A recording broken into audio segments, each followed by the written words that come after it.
दोस्तों साल 2019 में टाटा मोटर्स जो है वो काफ़ी बुरे समय से जो है वो गुज़र रही थी। इनकी गाड़ियाँ लेना जो है वो कोई भी पसंद नहीं करता था और वहीं कंपनी जो है वो सेफ्टी स्टैंडर्ड्स में जो है वो काफ़ी नीचे जा चुकी थी। साल 2019 में कंपनी के ऊपर जो है वो लगभग 1 लाख करोड़ का जो था वो डेब्ट हो चुका था। साल 2018 में कंपनी ने जो है वो 26,000 करोड़ का जो है वो लॉस उठाया था और इसी के साथ साथ टाटा मोटर्स का जो इंडिया में मार्केट शेयर है वो 3% का ही रह गया था। लेकिन आज 3 सालों में जो है वो कंपनी ने कुछ ऐसा किया जिससे कंपनी का मार्केट शेयर जो है वो 3% से बढ़कर 15% हो चुका है और वहीं ईवी के सेगमेंट में जो है वो टाटा मोटर्स का जो मार्केट शेयर है वो 82% तक का है। तो दोस्तों आज के हम इस वीडियो में बात करेंगे कि टाटा मोटर्स ने जो है वो कैसे जो है वो वापसी की।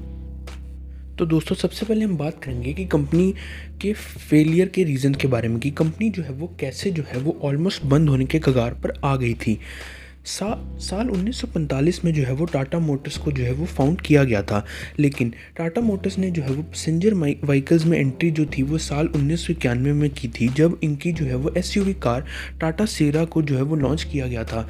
साल 1991 से लेकर साल 2008 तक टाटा मोटर्स की जो है वो काफ़ी कम कार्स लॉन्च हुई, लेकिन जितनी भी लॉन्च हुई थी उन्होंने जो है वो काफ़ी अच्छा प्रदर्शन किया था और धीरे धीरे जो है वो कंपनी सक्सेस की तरफ जा रही थी।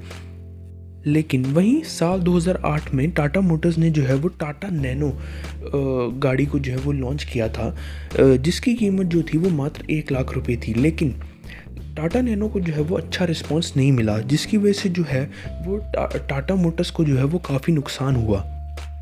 टाटा नैनो की फेलियर से जो है वो टाटा मोटर्स की इमेज पे भी जो है वो काफ़ी दाग लग चुके थे।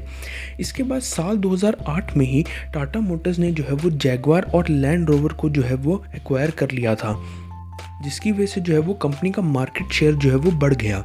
लेकिन जैगवार और लैंड रोवर की जो ज़्यादातर सेल्स जो होती थी वो चाइना और यूरोपियन मार्केट में थी। चाइना ने जो है वो इम्पोर्ट टैरिफ जो है वो बढ़ा दिया था कार्स के ऊपर, जिसकी वजह से जो है वो 25% जो है वो टैरिफ बढ़ गया था जैगवार और लैंड रोवर की कार्स पे। और इसके अलावा जो है वो JLR की कार्स में जो है वो काफ़ी टेक्निकल प्रॉब्लम्स भी निकल के आई थी, जिसकी वजह से जो है वो कंपनी को अपनी अराउंड 1 लाख कार्स जो है वो वापस मंगवानी पड़ी। और इसकी वजह से जो है वो साल 2017 में कंपनी का जो रेवेन्यू था चाइना में वो 33% से घटकर 10% पे आ गया। और वहीं दूसरी तरफ यूरोपियन कंट्रीज़ में ने भी जो है वो अपना टैरिफ बढ़ा दिया था डीजल व्हीकल्स के ऊपर, क्योंकि कंपनी जो है वो अब ईवी की तरफ जो है, क्योंकि यूरोपियन कंट्रीज़ में जो है वो अब ईवी का ट्रेंड जो है वो आ रहा था। और इसी बढ़ते हुए टैरिफ की वजह से JLR को अपनी कार्स को जो है वो काफ़ी सस्ते में जो है वो बेचना पड़ा और इसकी वजह से जो है वो टाटा मोटर्स जो है वो काफ़ी ज़्यादा डेब्ट में आ गई थी और उनका जो है वो डेब्ट जो था वो बढ़ता ही जा रहा था। और इसी के साथ साथ कंपनी का जो मार्केट शेयर जो था वो इंडिया में भी जो है वो काफ़ी ज़्यादा गिर गया था, क्योंकि कंपनी की जो कार्स थी इंडिया में जैसे बोल्ट, टाटा सूमो, वो सब जो है वो कोई ख़रीदना पसंद नहीं कर रहा था, क्योंकि उनमें जो है वो काफ़ी ज़्यादा इश्यूज़ आ रहे थे। मतलब उनकी गाड़ियों में जो है वो काफ़ी ज़्यादा दिक्कतें आनी शुरू हो गई थी। साल 2019 में टाटा मोटर्स जो थी वो बंद होने के कगार पर थी, लेकिन फिर उन्होंने 2 सालों के अंदर जो है वो कुछ ऐसा कमबैक किया जिसकी वजह से आज कंपनी का जो मार्केट शेयर है इंडिया में वो 15% तक हो चुका है और ईवी में जो है वो लीड कर रहे हैं वो मार्केट शेयर में 82% के अराउंड ईवी में टाटा मोटर्स का मार्केट शेयर है। तो दोस्तों अब हम बात करेंगे कि टाटा मोटर्स ने जो है वो अपना कमबैक जो है वो कैसे किया। तो जो पहली स्ट्रेटजी निकल के आती है कमबैक की वो है इंटरनल चेंजेस। कंपनी ने जो है वो काफ़ी ज़्यादा इंटरनल चेंजेस किए। कंपनी ने इस चीज़ को नोटिस किया कि वो जो है वो काफ़ी ज़्यादा प्लेटफॉर्म्स पे जो है वो काम कर रही है। कंपनी जो है वो पहले 8 तरह के प्लेटफॉर्म्स पे जो है वो अपनी गाड़ियों को जो है वो मैन्युफैक्चर करती थी। तो इसके बाद कंपनी ने देखा कि इसकी वजह से जो है वो ढंग से गाड़ियाँ मैन्युफैक्चर नहीं कर पा रहे हैं, क्योंकि काफ़ी ज़्यादा प्लेटफॉर्म्स हैं उनके पास काम करने के लिए। इसके बाद कंपनी ने जो है वो ये डिसाइड किया कि जो अब से जो है वो 2 प्लेटफॉर्म्स पे ही जो है वो गाड़ियाँ लॉन्च करेंगे और उनके 2 प्लेटफॉर्म्स जो थे वो थे अल्फ़ा और ओमेगा। टाटा मोटर्स ने जो है वो इंडिया में जो है वो कई नई गाड़ियाँ लॉन्च की, जैसे Tata Tiago, Tata Tigor, Tata Nexon. Tata Nexon जो है वो काफ़ी अच्छा प्रोडक्ट निकल के आया था मार्केट में, और इस गाड़ी की जो है वो काफ़ी अच्छी सेल्स हुई थी, और इसी गाड़ी की वजह से जो है वो कंपनी को जो है वो काफ़ी अच्छा बूस्ट मिला था। इसके अलावा कंपनी ने जो है वो टाटा हैरियर को भी लॉन्च किया, जो अल्फ़ा मॉडल पे बेस्ड थी, और इसके बाद कंपनी ने जो है वो टाटा अल्ट्रोस को भी जो है वो लॉन्च किया, जो ओमेगा प्लेटफॉर्म पे जो है वो बेस्ड थी। टाटा नेक्सन के बाद इन्हीं दो गाड़ियों को की जो है वो काफ़ी ज़्यादा सेल्स हुई थी। साल 2020 में टाटा नेक्सन की जो है वो 1 लाख से ज़्यादा गाड़ियाँ बिकी थीं, और वहीं अल्ट्रोस की जो है वो 70,000 के अराउंड जो है वो गाड़ियाँ बिकी थी। इसके बाद साल 2021 में कंपनी ने जो है वो टाटा पंच को भी लॉन्च किया, जिसका भी जो है वो कंपनी को काफ़ी अच्छा रिस्पॉन्स मिला। इसके बाद जो नेक्स्ट सीज़न निकल के आता है वो है पुरानी गाड़ियों को मार्केट से हटाना। कंपनी ने जो है वो अपनी कई पुरानी गाड़ियों को जो है वो मार्केट से जो है वो कम्प्लीटली हटा लिया। कंपनी की कई पुरानी गाड़ियाँ जैसे सूमो, बोल्ट, इंडिगो, इनमें जो है वो काफ़ी ज़्यादा दिक्कतें निकल के आ रही थी, जिसकी वजह से जो है वो कंपनी की गाड़ियाँ जो है वो इंडिया में जो है वो नहीं बिक रही थी।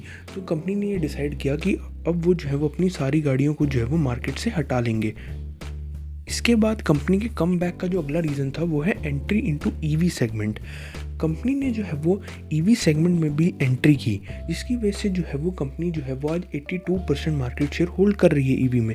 वहीं कई कंपनीज जो हैं वो ईवी में जो है वो अपना हाथ नहीं डाल रही थी, क्योंकि जो है वो ये देखना चाहते थे कि इंडिया में जो है वो ईवी मार्केट कैसे परफॉर्म करता है। वहीं टाटा मोटर्स ने जो है वो थोड़ा सा रिस्क लिया, और कंपनी ने जो है वो ईवी में एंट्री की। कंपनी ने जो है वो प्रोएक्टिव अप्रोच का इस्तेमाल किया। इससे कंपनी ने जो है वो ईवी मार्केट में जो है वो एंट्री ली। कंपनी ने जो है वो टाटा नेक्सॉन को जो है वो इलेक्ट्रिक व्हीकल में जो है वो लॉन्च किया था, और आज जो है वो टाटा नेक्सन का जो है वो ईवी में जो है वो 64% से ज़्यादा मार्केट शेयर है। वहीं कई दूसरी कंपनीज जो है वो ईवी सेगमेंट में घुसने के लिए इसलिए डर रही थी, क्योंकि वो जो है वो कई प्रॉब्लम्स को जो है वो सॉल्व नहीं कर पा रहे थे, जैसे चार्जिंग स्टेशंस के प्रॉब्लम को नहीं सॉल्व कर पा रहे थे, और सॉफ्टवेयर्स के प्रॉब्लम को जो नहीं सॉल्व कर पा रहे थे। वहीं टाटा मोटर्स ने जो है वो अपने टाटा ग्रुप की ही कई अलग कंपनीज़ को जो है वो ये सब काम सौंप दिए, जिसकी वजह से जो है वो कंपनी को काफ़ी ज़्यादा आसानी हुई। कंपनी ने जो है वो चार्जिंग स्टेशन का काम जो था वो टाटा मोटर्स को सौंपा, वहीं सॉफ्टवेयर का काम जो था वो TCS को सौंपा, और बैटरी बनाने का काम जो था वो टाटा केमिकल्स को सौंपा गया, जिसकी वजह से जो है वो कंपनी को जो है वो ईवी प्रोडक्शन में कोई दिक्कत नहीं आई, और कंपनी को जो है वो कोई आउटसोर्सिंग नहीं करानी पड़ी। और टाटा मोटर्स जो है वो इसी वजह से जो है वो ईवी में जो है वो आज 82% से ज़्यादा मार्केट शेयर होल्ड कर रही है। इसके बाद जो नेक्स्ट सीज़न निकल के आता है कंपनी के कम बैक का, वो था कि फोकस ऑन इनोवेशन। कंपनी ने जो है वो इनोवेशन और जो है वो सेफ्टी पे जो है वो फोकस किया।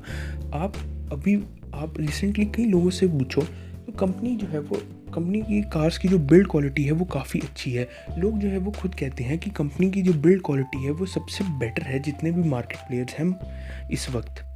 टाटा की जो गाड़ियाँ हैं वो काफ़ी अच्छी बिल्ड क्वालिटी पे बनाई जाती हैं, जिसकी वजह से जो है वो लोगों का काफ़ी भरोसा जीत रही है। तो ये थी हमारी प्रेजेंटेशन टाटा मोटर्स के कम बैक के ऊपर। अब हम जल्दी मिलेंगे एक नई वीडियो के साथ, तब तक के लिए गुड बाय।